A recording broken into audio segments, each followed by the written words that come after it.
karena semua orang telah berbuat dosa dan kehilangan kemuliaan Allah. Jadi, menurut pendapat dari Kak Elia itu bagaimana? Ya, saya tidak setuju dengan pandangan itu. Immaculata Conception itu saya tidak setuju. Dengan pandangan gereja Roma dengan hal itu. Karena memang semua orang itu berdosa.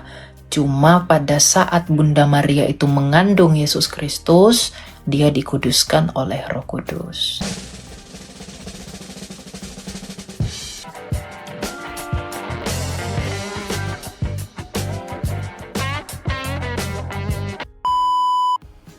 Kak, mau nanya, kan saya sempat berdiskusi dengan teman saya yang Katolik.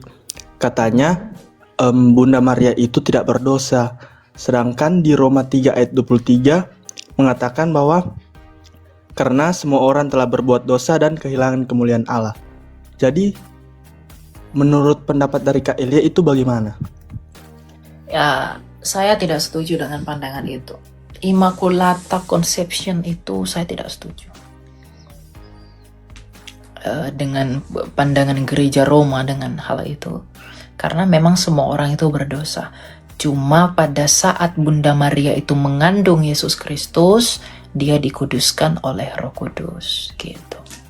Jadi memang Bunda Maria itu bagi saya tetap adalah manusia yang berdosa.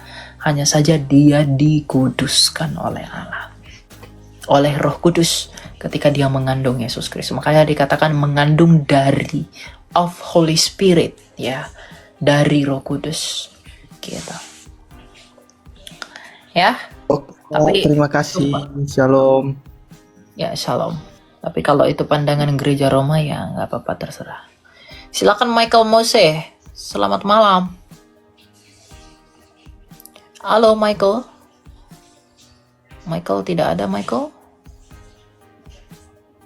Baiklah kalau tidak ada.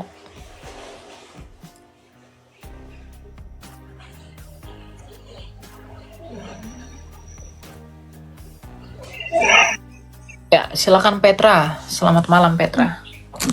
Halo, shalom, selamat malam Kak. Ya, malam. Silakan brother, mau tanya. Jadi saya ini mau nanya tentang Allah Tritunggal itu contohnya yang spesifik seperti apa Kak ya? Boleh dijelasin nggak? Soalnya kan banyak dari agama-agama yang mungkin kayak nggak setuju dengan tentang Allah Tritunggal itu Kak.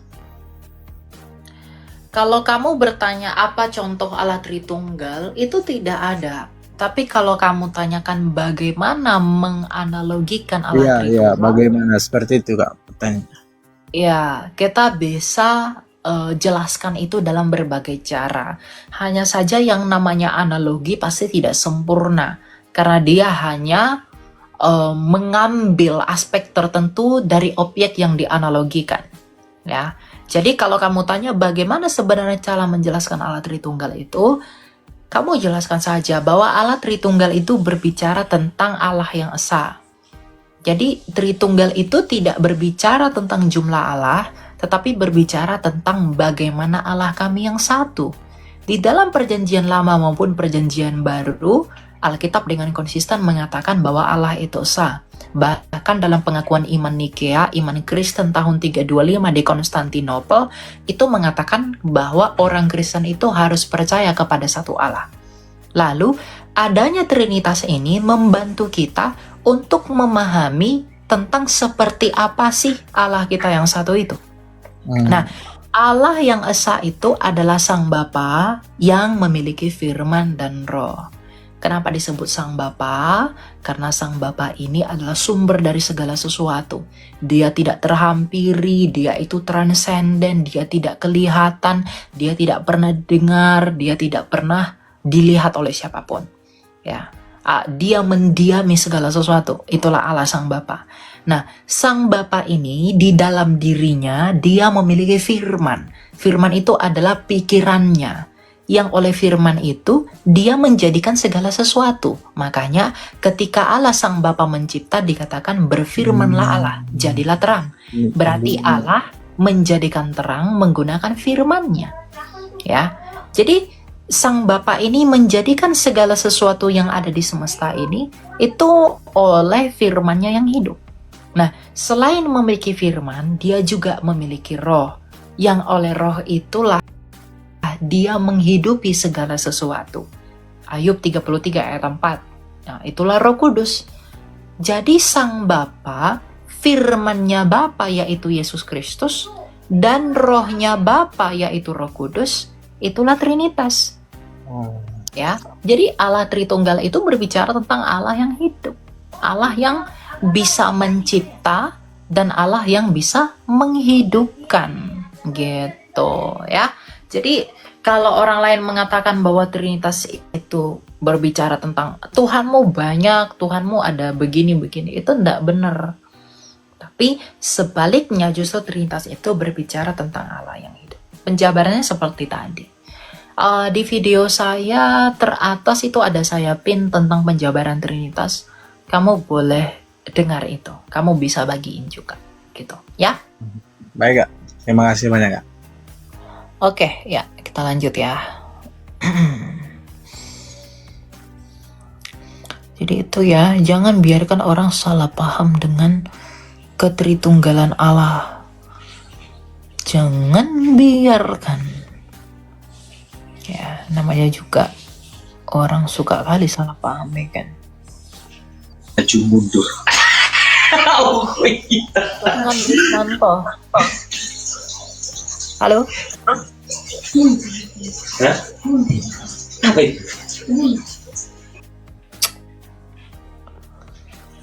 Aduh. Kalau tidak serius jangan request ke atas lah. Silakan. Shalom Kak, mau bertanya, Ya, silakan. bagaimana pandangan Kristen atau hukum Kristen terkait orang yang bunuh diri, Kak? Ya, orang yang bunuh diri itu akan binasa. Ya, jadi orang yang bunuh diri itu sama seperti Yudas. Dia itu melakukan pembunuhan terhadap dirinya sendiri. Makanya Tuhan Yesus mengatakan dia itu adalah anak kebinasaan, ya. Nah, jadi orang bunuh diri itu pasti tidak selamat. Sama seperti Yudas yang dia tahu bahwa dia berdosa, pada akhirnya dia bunuh diri, lalu kemudian dia tidak selamat. Makanya ada penggantinya yaitu Rasul Matias. Begitu, ya. Oke, terima kasih Kak. Oke, ya. Jadi jangan ada yang bunuh diri ya, tidak bagus itu. Buat apa bunuh diri? Nikmati saja hidup, mau susah mau senang. Tuhan Yesus saja di dunia ini susah, tapi dia menikmati hidup, pada akhirnya memperoleh kemuliaan itu. Dan kita pun menantikan kemuliaan itu. Gitu loh ya. Jadi hati-hati. Oke. Asu dong. Air susu Umi asu. Oke, nih siapa nih? Jangan salah. Silakan Emba Bulan Dorman. Selamat malam. Belum ada ya. Kita naikin ya yang lainnya. Nova inilah.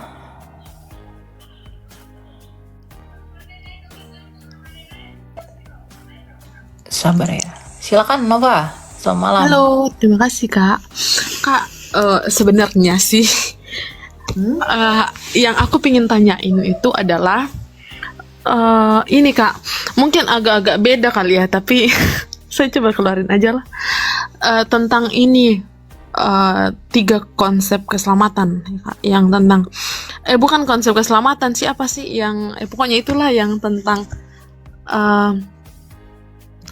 post millennialis, amillennialis, dan satu lagi Kak. Lupa. Oh, itu eskatologi, pandangan. Iya, eskatologi betul. Nah, cuman tuh kayak saya bingungnya itu, kita kan masing-masing nih punya pandangan ya, maksudnya masing-masing denominasi gereja itu punya pandangan tentang hal itu. Nah, kira-kira kalau dari apologet itu kira-kira gimana ya Kak? Ya memang pandangan eskatologi Maksudnya untuk ada nggak sih kayak idealnya Ya meskipun saya juga tahu sih nggak akan pernah ini, tapi kira-kira gimana ya untuk Ya, jadi memang eskatologi itu ada 3 pandangan ya, ada amilenium, ada post millennium ya, premilenium, dan ada postmilenium.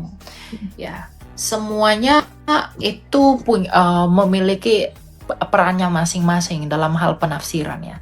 iya Tapi betul. saya secara pribadi, saya lebih memilih penafsiran amilenium, bukan premilenium atau postmilenium.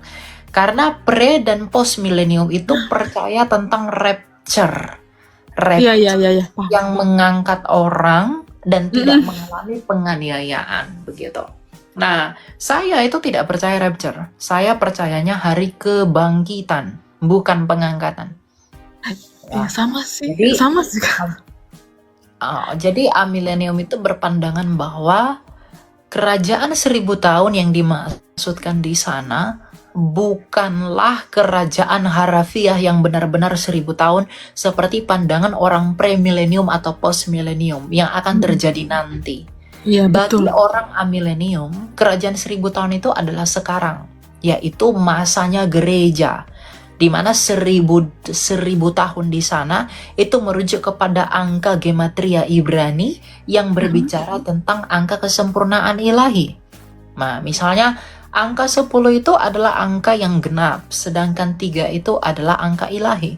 Jadi 10 kali 10 kali 10 di pangkat 3 itu artinya bahwa waktu yang genap, waktu yang sempurna menurut ilahi.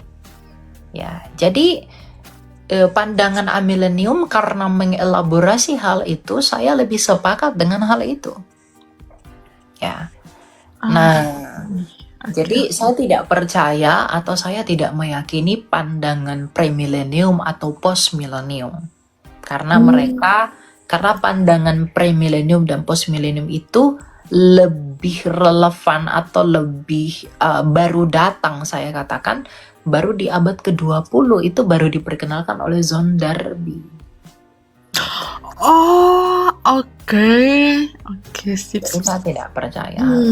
Oke. Soalnya iya sih Kak, kalau memang merujuk ke kalau saya juga sih memang ke amil-amil gitu ya. Cuman kayak untuk dan gereja saya juga saya percaya mereka di titik itu. Cuman kayak untuk membuat untuk mengomunikasikan ke jemaat itu kan butuh penjelasan yang simple gitu loh.